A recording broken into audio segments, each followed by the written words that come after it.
ओम श्री परमात्मने नमः। जय श्री कृष्ण। श्रीमद् भगवद गीता में अध्याय 3 श्लोक 15 से 21।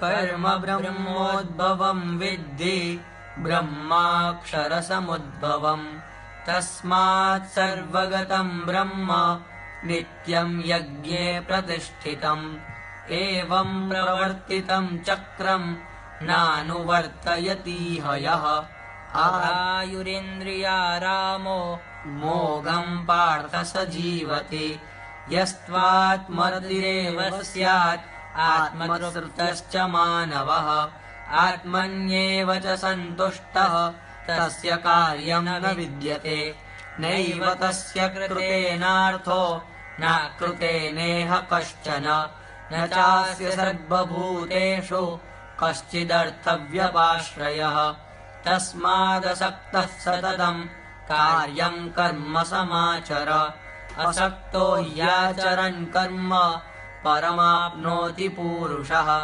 कर्मणैव हि संसिद्धिम् आस्थिता जनकादयः लोकसंग्रहमेवापि सम्पश्यन् कर्तुमर्हसि यद्यदाचरति श्रेष्ठः तत्तदेवेतरो जनः स यत्प्रमाणं कुरुते लोकस्तदनुवर्तते। ओम। जय श्री कृष्ण। श्रीमद् भगवद गीता के अध्याय 3 का श्लोक 15 से 21 तक का अर्थ।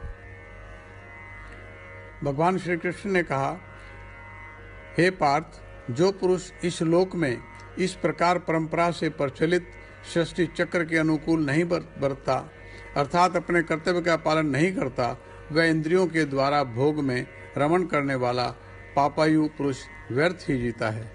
परंतु जो मनुष्य आत्मा में ही रमण करने वाला और आत्मा में ही तृप्त तथा आत्मा में ही संतुष्ट हो, उसके लिए कोई कर्तव्य नहीं है। उस महापुरुष का इस विषय में न तो कर्म करने से कोई प्रयोजन रहता है और न कर्म न करने से ही कोई प्रयोजन रहता है, तथा संपूर्ण प्राणियों में भी इसका किंचन मात्र भी स्वार्थ का संबंध नहीं रहता। इसलिए तू निरंतर आसक्ति से रहित होकर सदा कर्तव्य कर्म को भली भांति करता रहे, क्योंकि आसक्ति से रहित होकर कर्म करता हुआ मनुष्य परमात्मा को प्राप्त हो जाता है। जनकादि ज्ञानीजन भी आसक्ति रहित कर्म द्वारा ही परम सिद्धि को प्राप्त हुए थे। इसलिए तथा लोक संग्रह को देखते हुए भी तू कर्म करने का ही योग्य है, अर्थात तुझे कर्म करना ही उचित है। श्रेष्ठ पुरुष जो जो आचरण करता है, अन्य पुरुष भी वैसा वैसा ही आचरण करते हैं। वह जो कुछ प्रमाण कर देता है, समस्त समुदाय उसी के अनुसार बरतने लग जाता है। जय श्री कृष्ण।